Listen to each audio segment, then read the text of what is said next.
खुशहाली आंखें खोलो, क्या हुआ? क्या हुआ?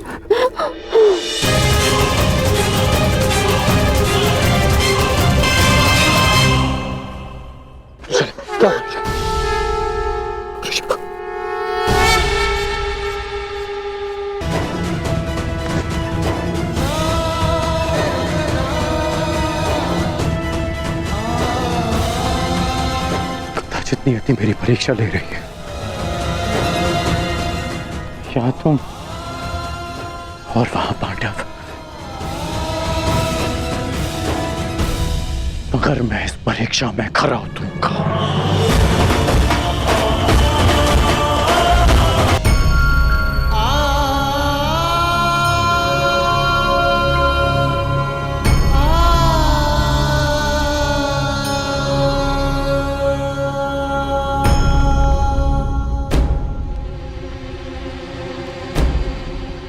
से देख क्या रहे? वृषाली का उपचार प्रारंभ कीजिए ना। उपचार लक्षण देखकर किया जाता है कर्ण। इसके लक्षण बता रहे हैं कि इसे किसी साधारण नाग ने नहीं डसा। अर्थात इसे किसी महाविषधर इच्छाधारी नाग ने डसा है और उसका केवल एक ही उपचार है, और वो उपचार ये है कि वो नाग स्वयं आकर वृषाली के रक्त से अपना विष लौटा ले।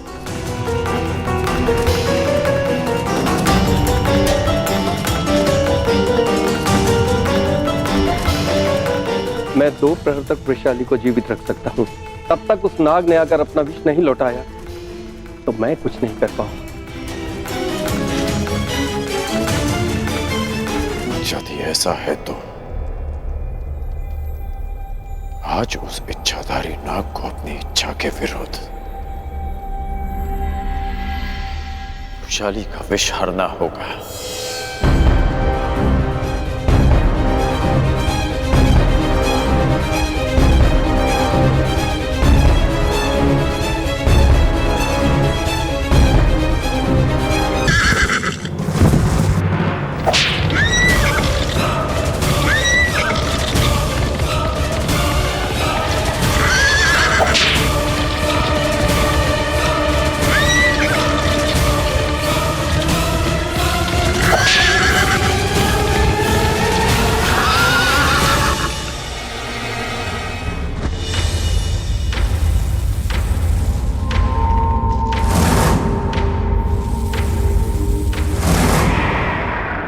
मैं आह्वान करता हूं कि जिस इच्छाधारी नाग ने वृषाली को डसा है वो अभी इसी समय मेरे समक्ष प्रस्तुत हो और चलकर वृषाली के रक्त से अपना विष हर ले, अन्यथा वो अपने नाश का स्वयं उत्तरदायी होगा।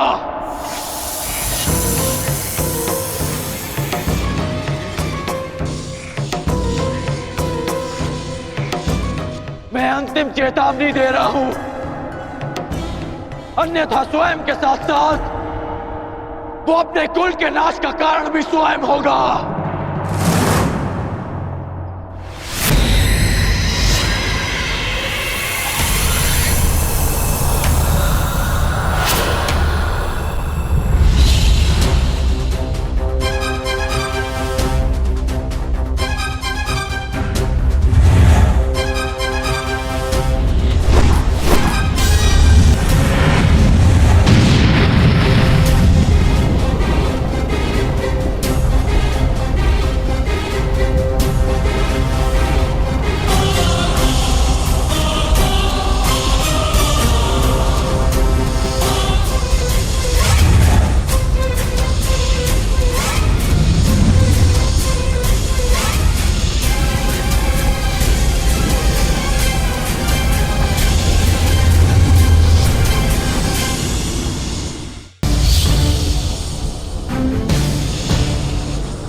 मायावी सर्प, अंतिम अवसर दे रहा हूं।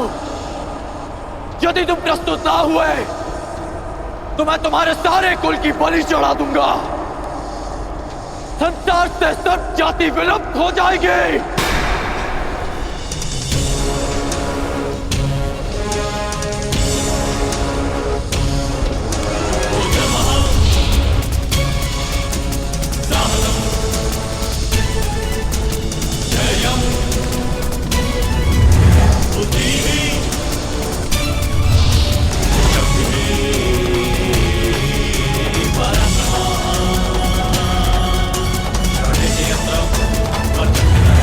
रुको धनुधारी।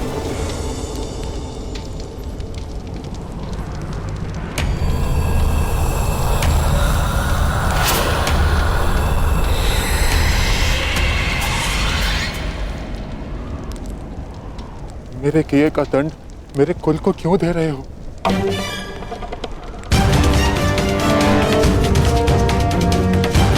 तो रुशाली को क्यों दंड दिया तुमने? अपनों की सुरक्षा की बात आई तो हृदय कंप उठा।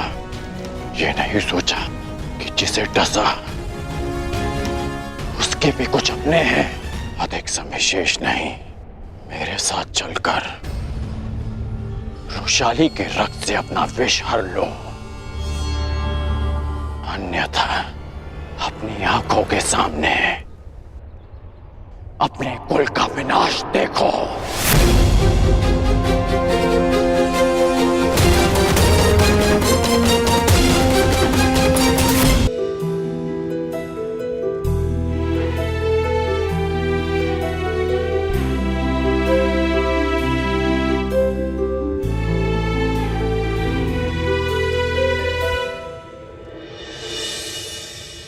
धन्यवाद अंगराज। आपने मेरे कर्मों का दंड मेरे परिवार को ना देकर मुझ पर बहुत बड़ा उपकार किया है। मैं आपको वचन देता हूँ कि युद्ध के दौरान मेरा आह्वान करने पर मैं आपके बाण पर बैठूंगा, और जिस शत्रु पर भी आप मेरा संधान करेंगे वो जीवित नहीं रहेगा। अब मुझे आज्ञा दें। रुको अश्वसेन।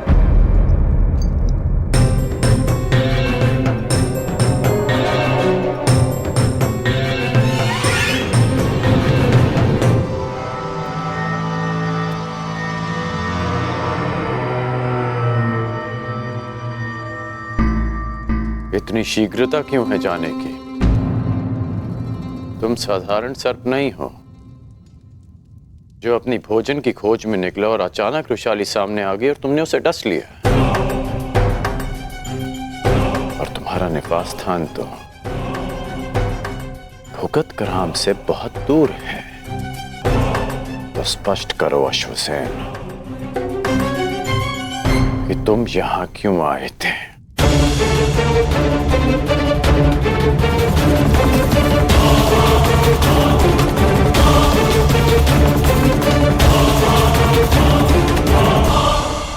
कहीं तुम्हें शकुनी ने तो नहीं भेजा? आइए सम्राट, पधारिए। अपना स्थान ग्रहण करके मुझ पर अनुग्रह कीजिए।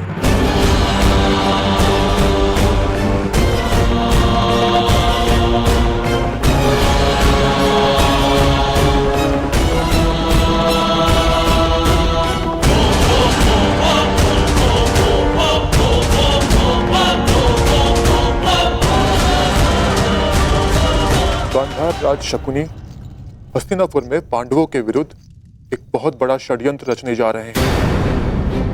पांडवों ने खांडवप्रस्थ को भस्म करके मुझे और मेरे परिवार को गृह विहीन कर दिया था। मैं उनसे प्रतिशोध लेना चाहता था। शकुनी ने आपको इस षड्यंत्र से दूर रखने के लिए मुझसे यह संधि की कि यदि मैं आपको युद्ध क्रीड़ा भवन से दूर रखता हूं तो वो पांडवों को इंद्रप्रस्थ से खदेड़ फेंकेंगे। आज गांधार राज युद्ध क्रीड़ा में पांडवों का सर्वस्व हर लेने वाले हैं। लीजिए सम्राट, आपके मनोरंजन का प्रबंध हो गया है और आशा है कि सभा में उपस्थित सभी का मनोरंजन होगा।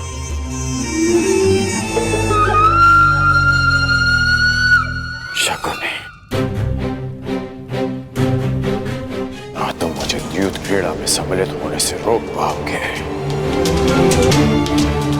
और ना मैं पांडवों से छल करने में तुम्हें सफल होने दूंगा।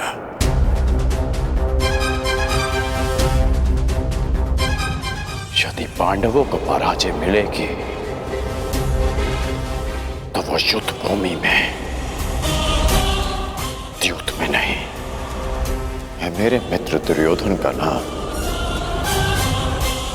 इतिहास में कलंकित नहीं होने दूंगा।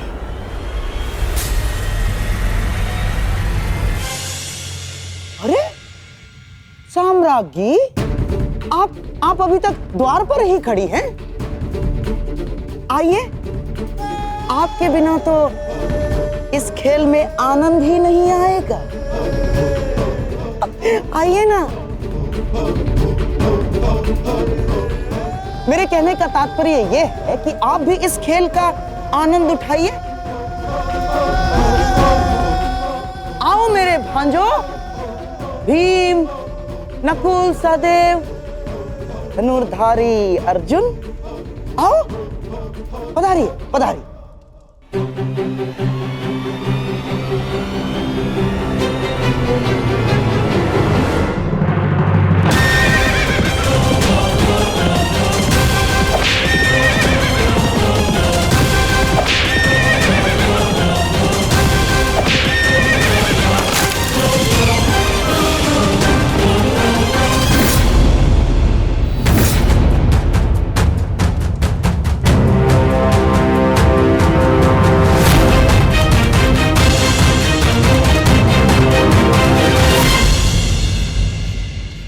सम्राट की जय हो।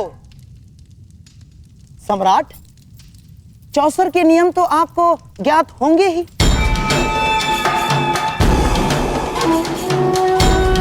क्योंकि आप तो चौसर के सर्वश्रेष्ठ खिलाड़ी हैं। परंतु हां, यहां उपस्थित सभी माननीय सभासदों में से कुछ चौसर के नियम नहीं जानते होंगे। इसीलिए प्रारंभ से पूर्व मैं एक बार फिर नियम समझा देता हूं।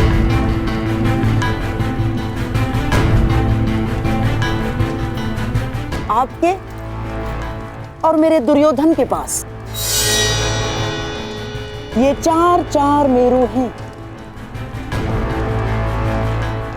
अपने अपने घरों में आपके पास से जितने अंक फेंकेंगे उतने ही घर आपके ये मेरू आगे बढ़ेंगे। और फिर चौसर के केंद्र का एक चक्र पूर्ण करने के पश्चात ये मेरू चला जाएगा दुर्ग में, जिससे सारे मेरू सबसे पहले इस दुर्ग में जाएंगे। वो होगा इस पारी का विजेता। और हां, यदि मध्य में ही एक प्रतिद्वंद्वी का मेरू दूसरे के मार्ग में आता है तो उस मेरू को ध्वस्त माना जाएगा। आपने खेल के नियम तो भली भांति समझा दिए मामा श्री, परंतु खेल खेलने के लिए पासे कहाँ हैं? अति उत्तम सम्राट, अति उत्तम। अतिथि को निमंत्रण देने से पूर्व भोजन की और युद्ध पर जाने से पूर्व शस्त्रों की व्यवस्था करना बुद्धिमानों का लक्षण है। ये रहे पासे।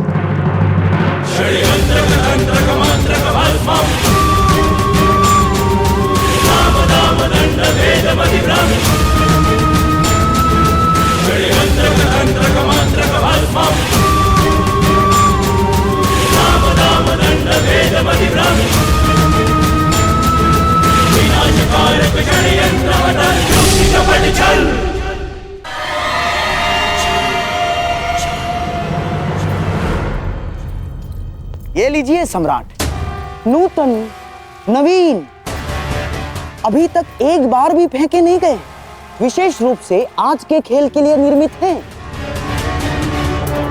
अब आप अतिथि हैं और सम्राट भी, इसीलिए आज के खेल का पहला पासा आप फेंकेंगे।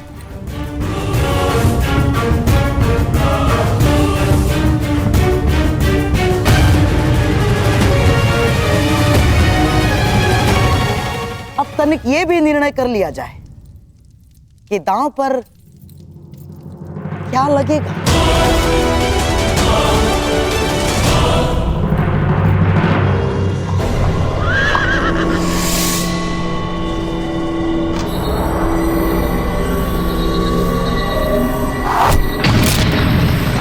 यदि सम्राट की आज्ञा हो तो पहला दाव 1-1 सहस्त्र सुवर्ण मुद्राओं के लिए हो। स्वीकार है।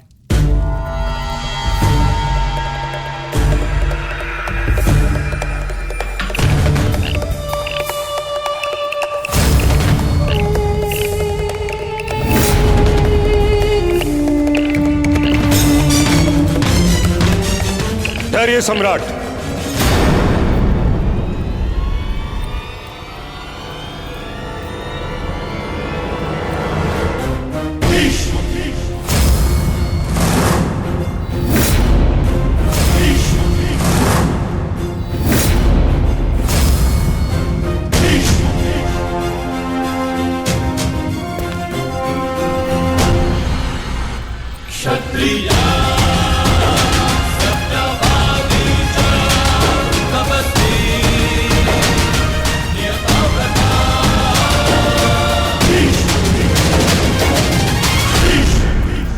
एक निवेदन करना है।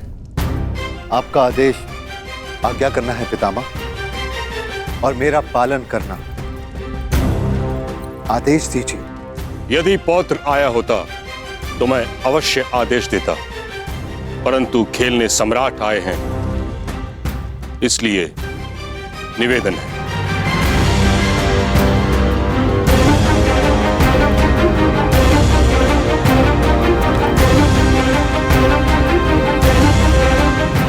आप ज्ञानी हैं, जानकार हैं, जानते ही होंगे कि जहां वट वृक्ष न हो वहां आनंद के वृक्ष को पवित्र मानकर पूजा की जाती है।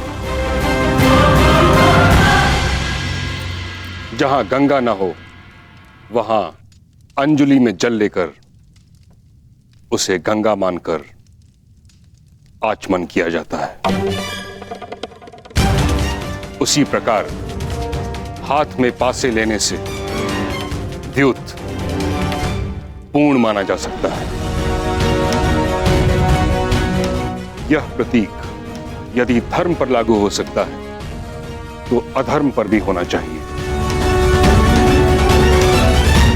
इसलिए मेरा आपसे निवेदन है, इस क्रीड़ा से उठिए और इस समारोह को संपन्न समझिए।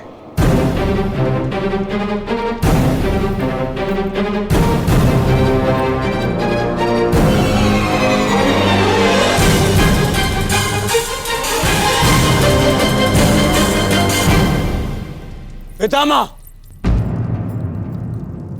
अभी खेल प्रारंभ भी नहीं हुआ है और आप उसे रोकने को कह रहे हैं। कभी कभी रुक जाना भी आवश्यक होता है कुमार दुर्योधन। नीति में हर प्रकार के जुए को अधर्म समझा गया और जुआ भाग्य के अधीन होता है।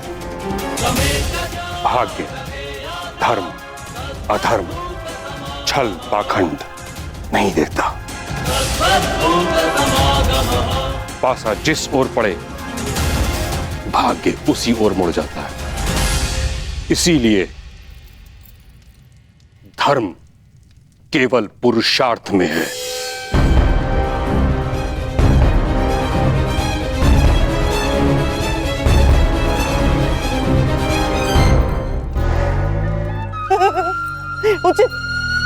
उचित कहां महामहिम,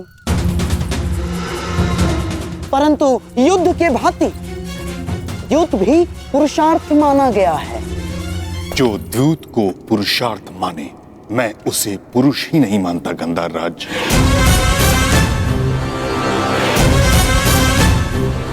द्यूत जुआ है और जुआ एक व्यसन होता है जिसका अंत पतन ही होता है। और इस कारणवश मैं इस अधर्म को रोकने आया हूं।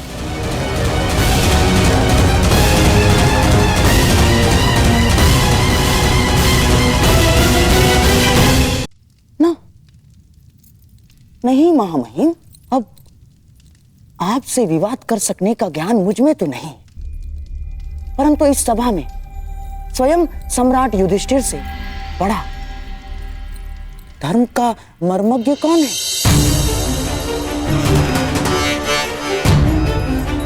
तो सम्राट से ही पूछ लिया जाए कि धर्म क्या है। कहिए धर्मराज, आज के इस क्रीड़ा के विषय में आपका धर्म क्या कहता है?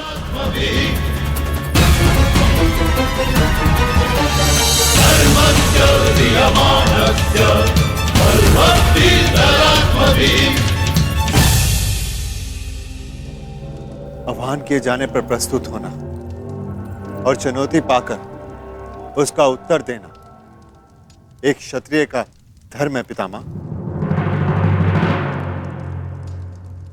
तो क्या इसका अर्थ मैं ये समझूं युधिष्ठिर कि तुम्हारी दृष्टि में युद्ध धर्म है? मैं केवल इतना जानता हूं पितामह, जब तक आपकी दृष्टि यहां पर है तब तक यहां पर कोई अधर्म नहीं होगा। अद्भुत अद्भुत वचन सम्राट, अद्भुत। गंगा पुत्र भीष्म, गुरु द्रोण, महामंत्री महाज्ञानी विदुर के रहते अधर्म हो ही नहीं सकता। गांधार राज, आचार्य द्रोण, मैं और विदुर, हम तीनों के अतिरिक्त अन्य लोग भी राज्यसभा में हैं। महामहिम, मैं आपका संकेत समझ गया। यदि आपको ऐसा लगता है कि यहाँ अधर्म होगा तो उसे रोकने के नियम क्यों नहीं बना लेते आप? हाँ पितामह, मैं चुनौती स्वीकारने के अपने धर्म का पालन करूंगा। आप वो नियम बताएं जिसे अधर्म को वश में किया जा सके।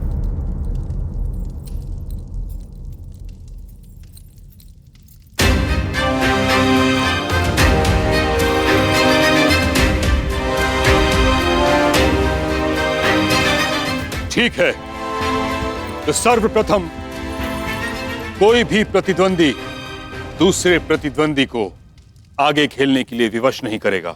यदि एक खिलाड़ी खेल छोड़ना चाहे तो दूसरे को उससे कोई आपत्ति नहीं होनी चाहिए। परंतु पितामह, भूलो दुर्योधन, तुम केवल अपने पितामह के समक्ष नहीं बल्कि हस्तिनापुर के सिंहासन के संरक्षक और प्रमुख सेनापति के समक्ष हो। समझ गए? स्वीकार है महामहिम। और कोई नियम? कोई भी प्रतिद्वंदी केवल वही वस्तु या संपत्ति दांव पर लगा सकता है जिसका वो स्वयं अधिकारी हो। पितामह, कैसे कड़े नियम? आप खेल खेलने देना चाहते भी हैं या नहीं? मैं तो पहले से ही इस खेल के विरुद्ध था, परंतु तुम अगर नियमों का पालन नहीं करना चाहते तो इस क्रीड़ा को समाप्त समझो।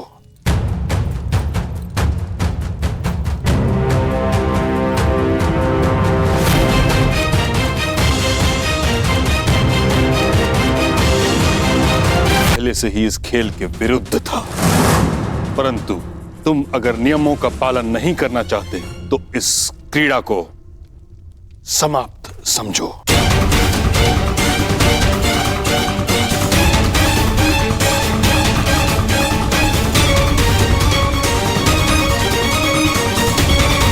युधिष्ठिर सम्राट हैं और आप युवराज हैं कुमार।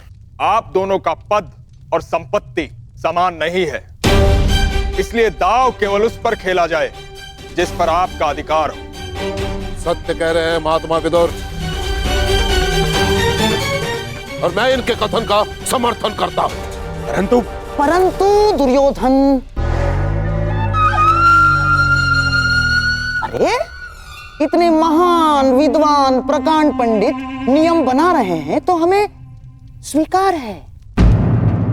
मामा, इन सबको इन्हीं के नियमों में बांधेगा तुम्हारा मामा आज। स्वीकार है।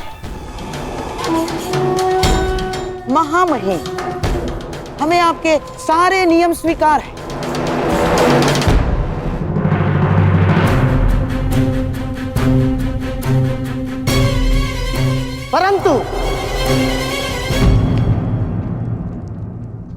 परंतु क्या गंधार राज?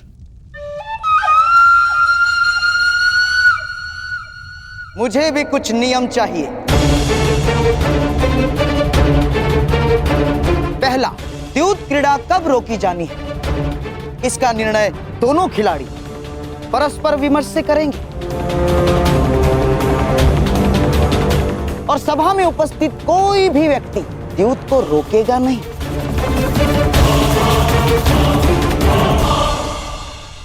मुझे शकुनी के इस नियम में कोई आपत्ति दिखाई नहीं देती, स्वीकार है।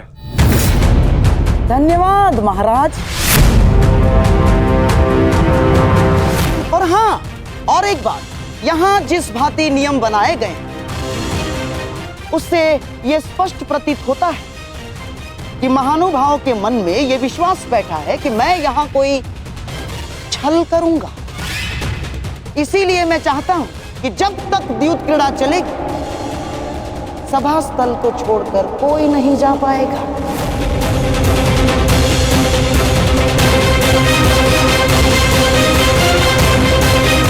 कोई भी नहीं। तो कहिए सम्राट, स्वीकार है आपको? स्वीकार है।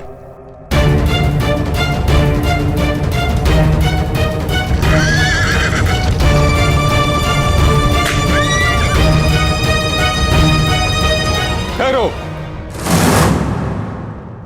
अभी नहीं। मेरे नियम अभी समाप्त नहीं हुए हैं गंधार राज। आदेश कीजिए महामहिम।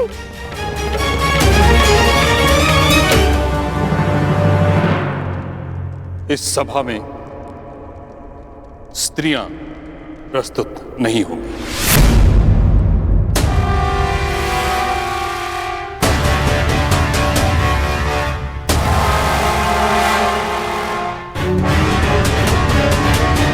ये कैसा नियम है महामहिम? सम्राट खेल रहे हैं तो साम्राज्ञी का यहाँ होना आवश्यक है। ये सारा मनोरंजन उन्हीं के लिए तो हो रहा है। परंतु मनोरंजन के साथ साथ द्यूत कभी मन की निराशा का कारण भी बन जाता है। बिल्कुल ठीक कहा मां महिम ने।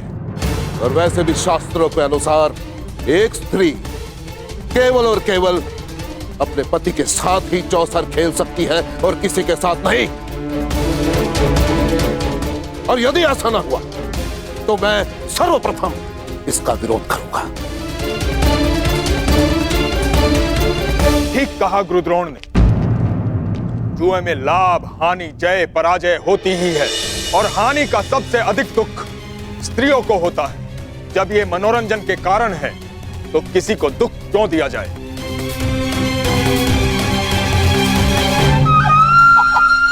ठीक है महामहिम, अब गंगा पुत्र ने नियम बनाए हैं तो मानने तो होंगे ही।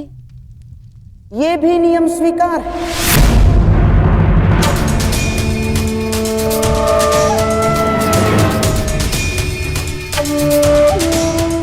स्वीकार है दुर्योधन। परंतु महामहिम, ये चौसर का खेल बहुत लंबा है और मेरे प्रिय भीम को बहुत भूख लगती है और मुझे प्यास, और यहाँ इतने अतिथि गण भी उपस्थित हैं। तो मेरा निवेदन है कि भले ही राज स्त्रियां सभा में ना आए, परंतु दासियों को यहाँ आने की और स्वामी की सेवा करने की अनुमति मिलनी ही चाहिए।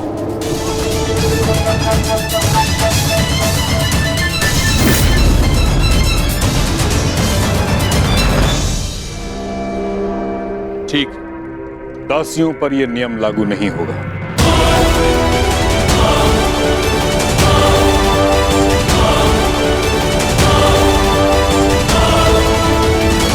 मेरा भी एक निवेदन है सम्राट। मेरी ओर से पासे मामाश्री फेंकेंगे।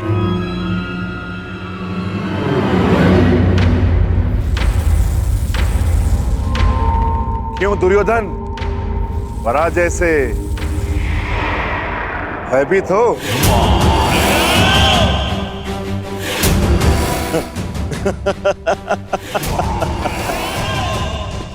नहीं भ्राता भीम, मैं सम्राट की विजय से भयभीत नहीं,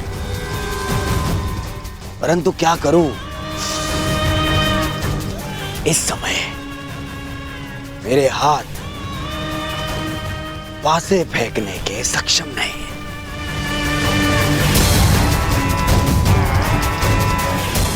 और यदि मैं हार गया तो भ्राता युधिष्ठिर को लगेगा कि मैं उनके सम्मान में हार गया।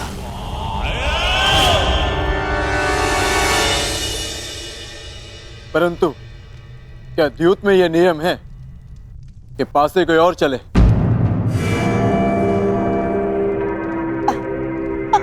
अब अर्जुन, क्या है, ये नियम नहीं है, ये खिलाड़ी का अधिकार है जो दुर्योधन ने उपयोग किया। जैसे युद्ध में नहीं होता, लड़ते सैनिक हैं, पर विजय पर अधिकार किसकी होती है? राजा की। और फिर दुर्योधन तो केवल निवेदन कर रहा है अर्जुन। अब सम्राट की इच्छा कि वो अपने अनुज दुर्योधन का निवेदन स्वीकार करते हैं या नहीं? स्वीकार। धन्य हो सम्राट, धन्य हो। सम्राट का मन इंद्रप्रस्थ जैसा ही विशाल है। बैठिए, पधारिए।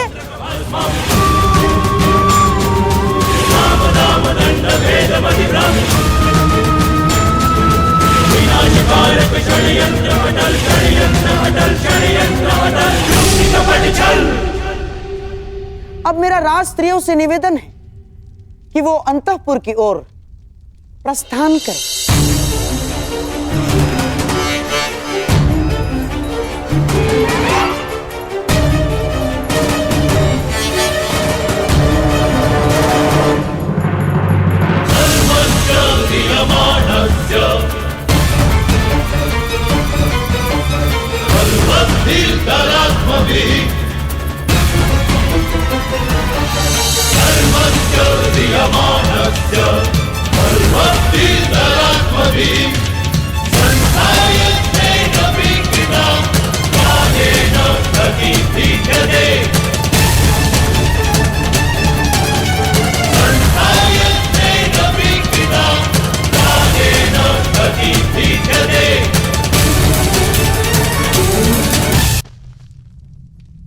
सम्राट,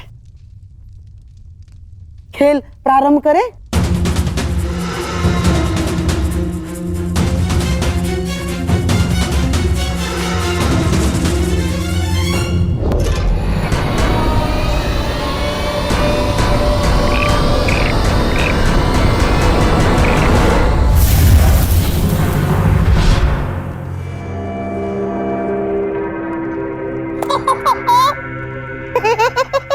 पहले ही चाल में पौबारा। प्रतीत होता है कि भाग्य भी चक्रवर्ती सम्राट के अधीन है।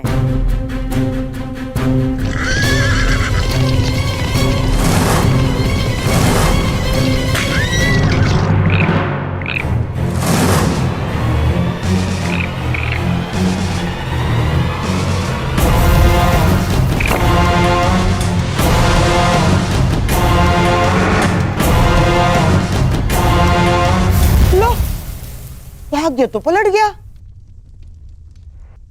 इस बार दुर्योधन आगे निकल गया।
ये द्यूत एक छल है सम्राट युधिष्ठिर।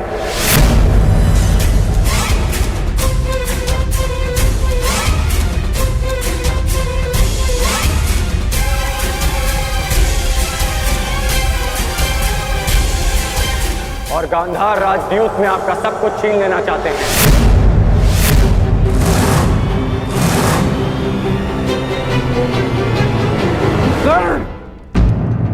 ये क्या कह रहे हो तुम? हाँ महाराज, इस समय चौसर पर आपका पुत्र और मेरा मित्र नहीं, गांधार नरेश शकुनी का भांजा दुर्योधन बैठा है।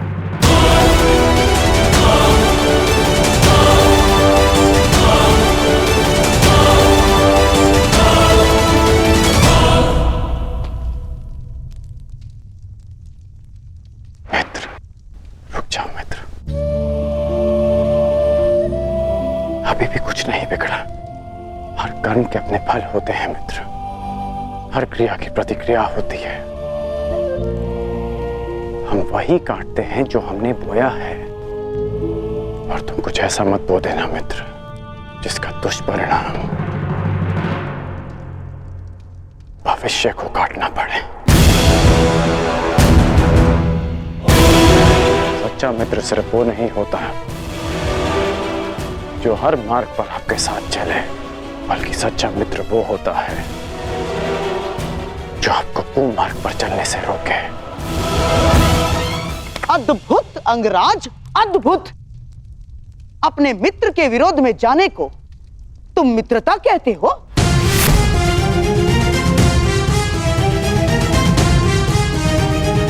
मित्रता का वृक्ष विश्वास, प्रेम और समर्पण की भूमि पर लगता है। आप केवल छल करना जानते हैं गांधार राज, और उस छल से अनेक शत्रु उत्पन्न करना जानते हैं। और इस समय भी आप छल से पांडवों का सब कुछ छीन लेना चाहते हैं।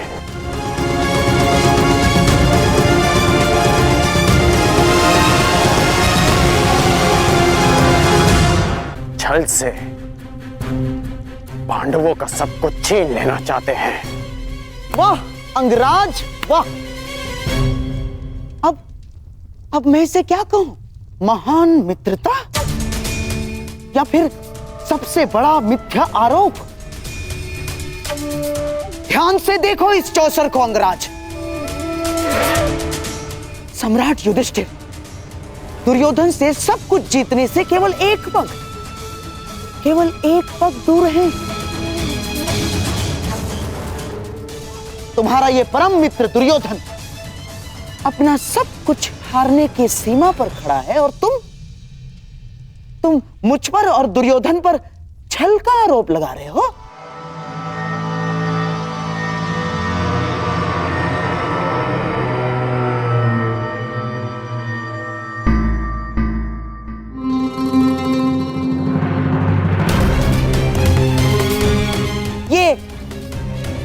ये कैसा मित्र बनाया है तुमने? मित्रता ही तो निभा रहे हैं अंगराज। वो नहीं चाहते कि उनका मित्र सब कुछ हार जाए, इसलिए ये दाव से पहले ये दाव खेल रहे हैं।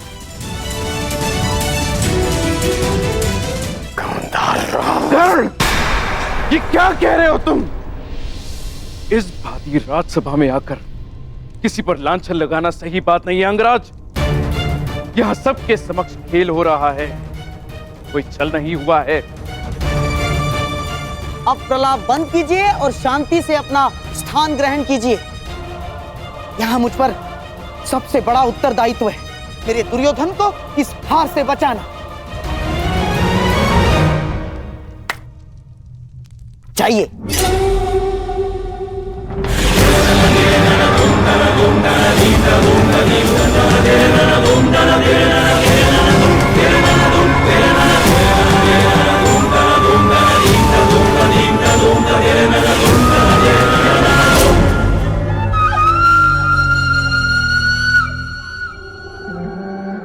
सम्राट,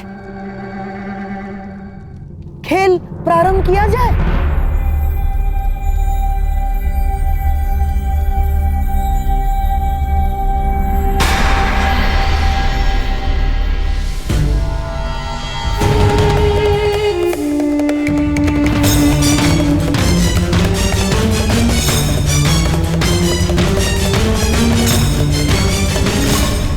बधाई हो जेश, बधाई हो।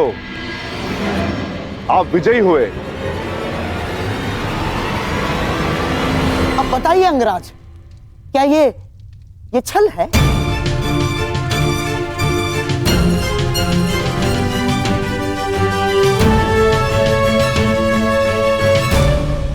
मेरी बात समझो मित्र, मैं जानता हूं कि आगे क्या होने वाला है। मैंने आज तक तुमसे कुछ नहीं मांगा, परंतु आज मांग रहा। इस खेल को रोक दो। तुम्हारा प्रतिशोध लिया जाएगा मित्र, मैं लूंगा तुम्हारा प्रतिशोध, परंतु युद्ध भूमि में, युद्ध क्रीड़ा में नहीं। मैं वचन देता हूं मित्र कि संसार की सारी संपत्ति विजयी करके तुम्हारे चरणों में रख दूंगा। बस इस खेल को रोक दो मित्र।